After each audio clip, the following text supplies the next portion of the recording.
Speaking for the man here, just responding to diffusion of confusion. Boy, try saying that 10 times fast. Diffusion of confusion. Okay. I already responded to his text comment, or his video in text format, but I wanted to elaborate a little bit more. This is a subject I've talked about other times in other videos. The concept of nothing, which is a concept in our brain. That's no debate there. Certainly is a concept we have come up with as humans. The number 0 is another representative of this concept that we've come up with. I have 0 apples. Now, certainly it is true that from 0 apples, I will not gain an apple. I need an apple to get an apple. So 0 plus 0 is 0. But as far as reality itself, we have never observed a 0. And what do I mean by that? Well, everywhere around me right now is billions and billions of molecules and atoms and subatomic particles and dust and who knows what else. So certainly nowhere in my room or outside my room or anyone else or anywhere else for that matter is there a example of nothingness.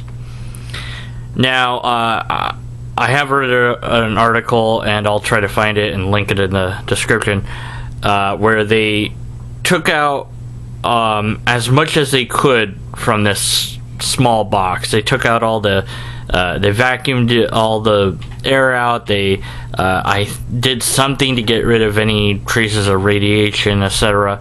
And they know what the weight of the box is, and yet the weight of the box without anything inside of it is more, which means that the nothingness that's in there has mass. And I might be misquoting this article again. I'd have to look it up and post it there, and it should clarify all my misunderstandings about it. But if that happens to be the real nothing, then our concept, which is a philosophical concept of nothing, will be replaced by the scientific concept of nothing, because that's reality versus this was what we thought this was, but it wasn't really that. So we need to revise what this word is based upon reality. So there is no example currently, other than that possible experiment, of a nothing. So we can't really say anything about something that we don't have an example of.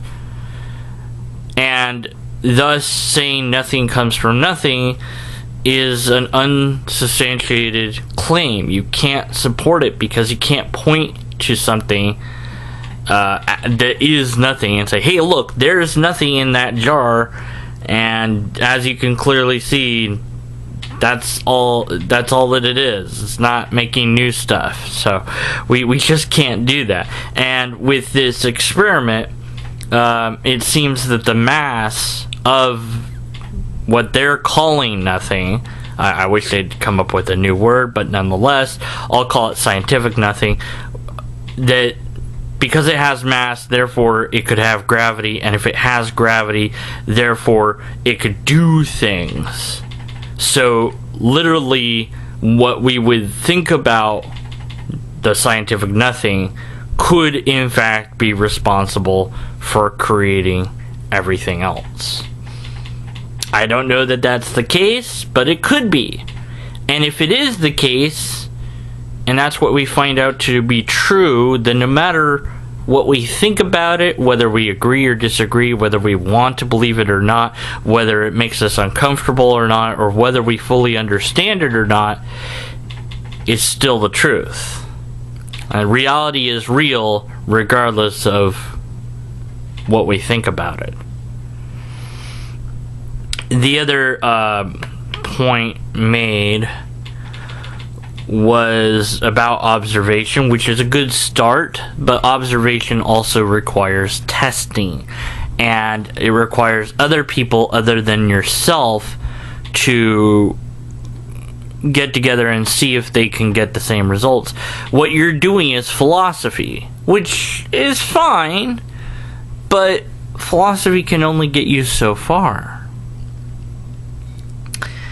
And as far as what Hitchens said, that's the wrong person to point to for any sort of information about the multiverse. I would go with Neil deGrasse Tyson or Stephen Hawking. They are cosmologists. I would look at and read every cosmologist that I could to see what their view is on the multiverse. And right now, it's a hypothesis. It's not graduated to theory yet. There's plenty of ideas about it, but we can't say that it does exist, nor can we say that it doesn't exist. We can't say anything about it whatsoever. But the thought experiment is, if it does exist, then we're just 1 in a billion chance out there. And if you have a billion plus however many universes, one of them is going to eventually have the right conditions to support this type of life, although other universes might have conditions that can support other types of life. But all we know about for sure is our own universe right now, and although it might seem bizarre or fantastic that all of this could have just come together purely by cosmic chance, if that's the truth of the matter, then that's where we must go. It might not be, but we can't just say, well, that doesn't make sense to me. We shouldn't say that sort of thing. God might not make sense to me, but that doesn't mean that God's off the table. I can't just say, well, I don't get it, so therefore it's false. To do that is personal incredulity and appealing to ignorance. Whether it be God or it be some other thing or it be nothing at all, whatever the case might be, the only way to find that out is through an honest investigation into the matters using the best tools available to us.